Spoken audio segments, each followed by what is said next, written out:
Oke, assalamualaikum warahmatullahi wabarakatuh. Jadi kesempatan kali ini saya akan menjelaskan tugas yang diberikan, yaitu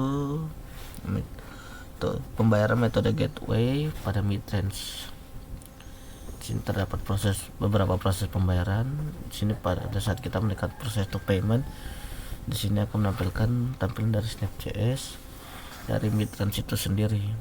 Yang sini akan menampilkan nomor virtual akun yang sudah disetting agar tampilannya langsung muncul ketika diklik.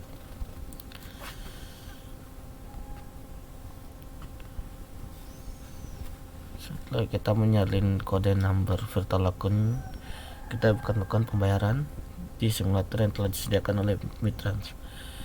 Di sini kita akan sesuai dengan metode pembayaran yang kita pilih, yaitu BNI virtual account. Di sini kita menggunakan payment package-nya, kita memilih BNI virtual account.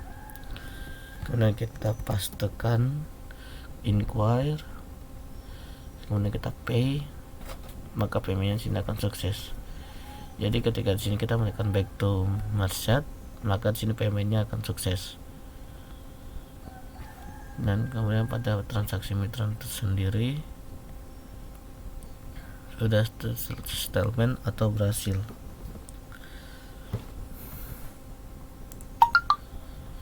Kita bisa lihat bahwa nomor virtual akunnya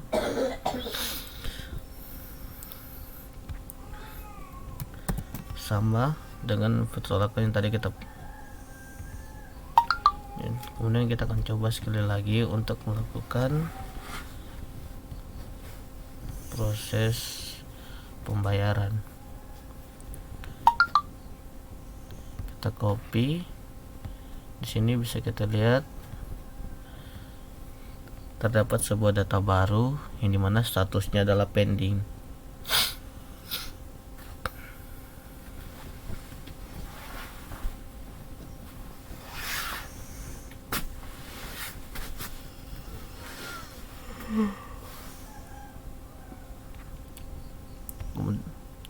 Ketika kita melakukan pembayaran,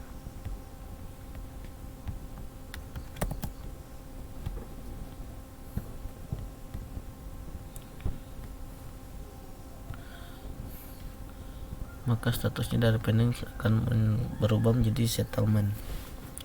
Kemudian kita beralih pada source code yang kita buat, yaitu di dalam function handle method. Di sini terdapat API sandbox matrix. Kemudian sini kita menyimpan data headers yang akan dikirim kepada permintaan API. Header ini mencakup tipe konten, tipe respon yang nanti akan diterima. Kemudian dia diterima dengan menggunakan otorisasi menggunakan server key yang telah kita punya, yang telah diberikan oleh Midrange Sandbox. Kemudian di sini ada variable data. Kita melakukan inisialisasi pembayaran. Ada transaksi detail, customer detail, dan pada enable paymentnya di sini saya menggunakan BNI virtual account. Kemudian ada item details. Kemudian pada tahap curl untuk mengirim permintaan post ke dalam API.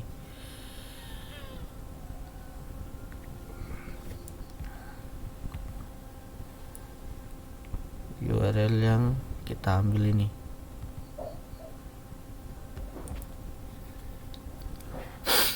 Dan ketika selesai mengirimkan sebuah respon, maka responnya akan tersimpan. Ketika kita mengirimkan respon pada API, maka kita akan menekan jawabannya di sini.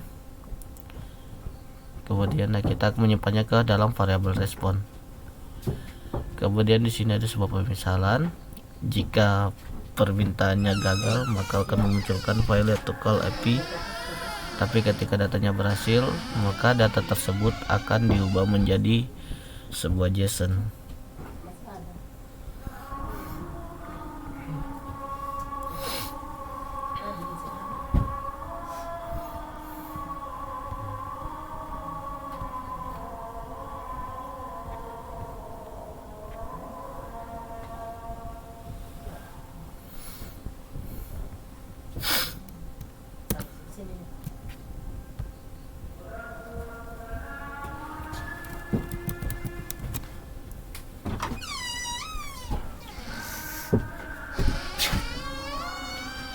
bisa kita lihat di sini dapat sebuah JSON yang dimana isinya ada token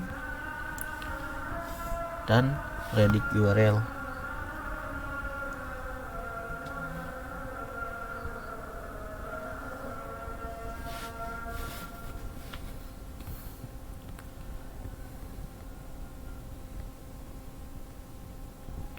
Yang dimana token ini berfungsi untuk memanggil sebuah tampilan Snap.js, sebuah tampilan pembayaran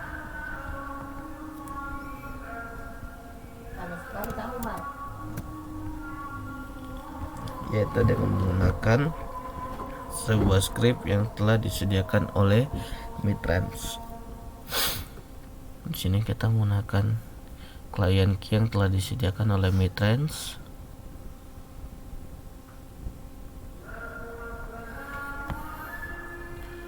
Oke, selanjutnya setelah mempunyai script ini, ketika si user mengklik process to payment,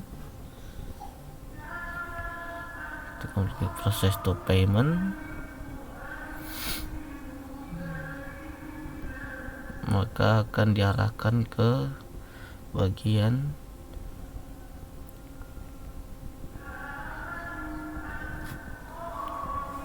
sebuah perintah ini menjalankan sebuah perintah yang dimana Snap token ini kita ambil dari respon data API token.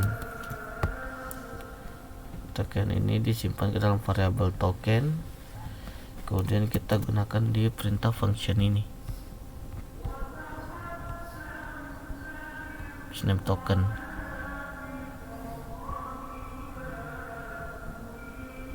Seperti itu permisalannya. Jadi setiap kita mengklik process to payment order ID, maka order ID nya akan masuk ke dalam database yang telah kita buat, dan order ID ini sama seperti order ID yang telah kita buat ini.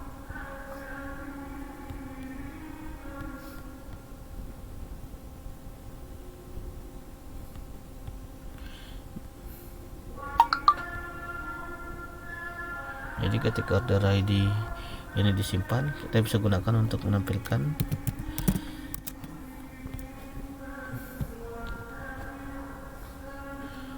data tabel seperti ini.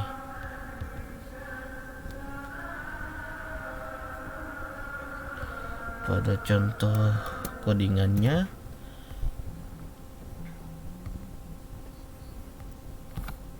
di sini terdapat sebuah perulangan, dimana setiap perulangannya sini akan mengeksekusi setiap baris pada order ID. Sini kita menggunakan URL endpoint pada sandbox, tapi di sini bukan untuk transaksi tapi untuk melihat status dari pembayaran. Kita menggunakan API, dimana order ID ini kita mengambil dari variabel dari tabel dan kolom order ID pada database kita. Kemudian menggunakan request header,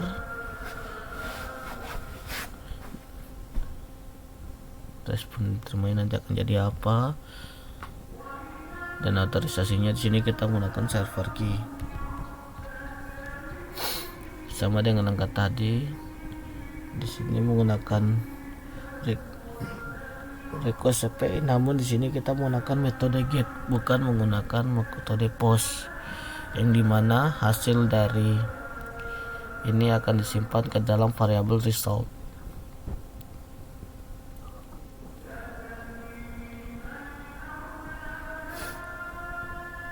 Untuk melihat body dari respon yang kita terima, kita bisa lihat di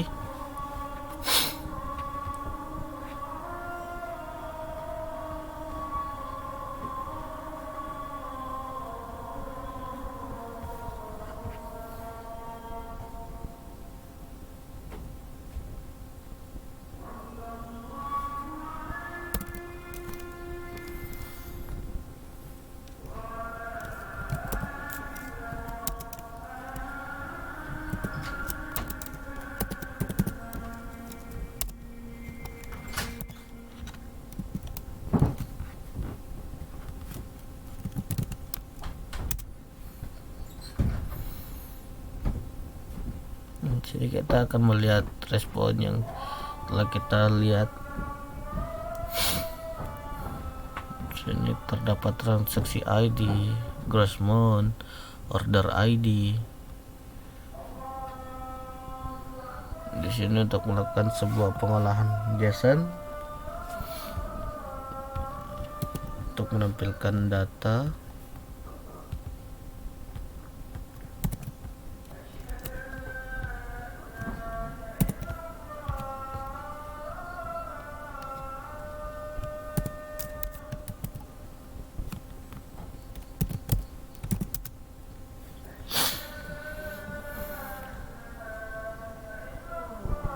Ini untuk menampilkan data seperti ini. Di sini kita mengambil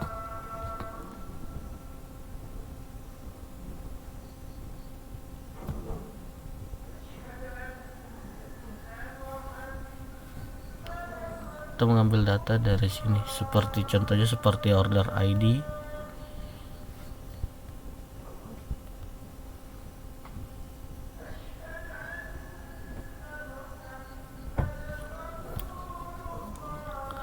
Kemudian sini kita juga bisa mengambil seperti payment type.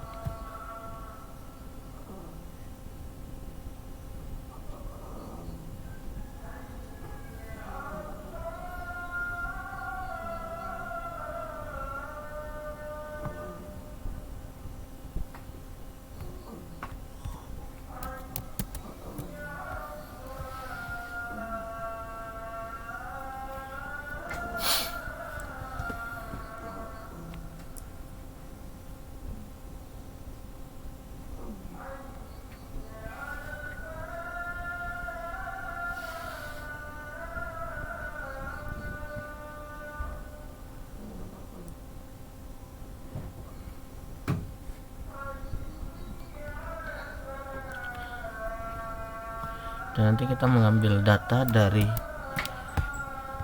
sini, kita mengambil sesuai kebutuhan seperti transaksi type, nominal, order ID, tipe pembayaran, status transaksi, dan kapan dan batas pembayaran,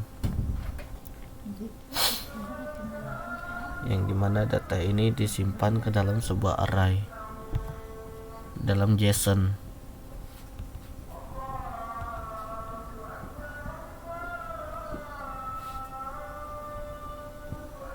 Nominal. Jadi respon ini langsung dari permintaan API setelah disimpan ke dalam variabel data ref, maka akan disimpan kembali ke dalam variabel JSON tab.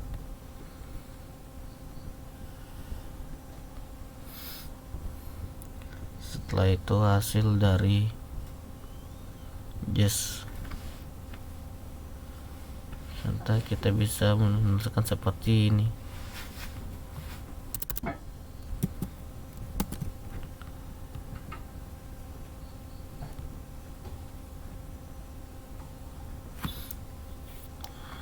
Maka akan memberikan data seperti ini. Dalam setiap satu baris data akan diawali dengan buka kurung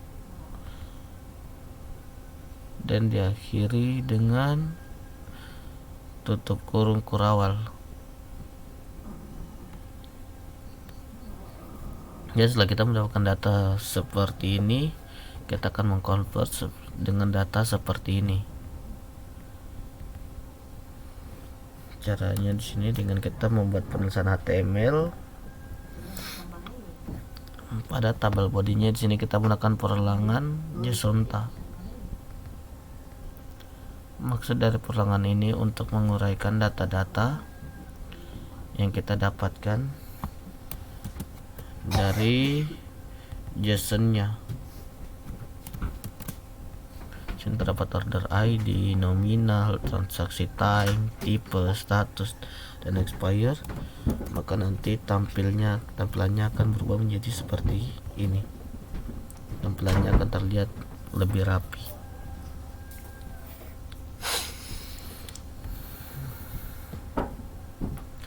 Oke, sekian dari penjelasan saya. Wassalamualaikum warahmatullahi wabarakatuh.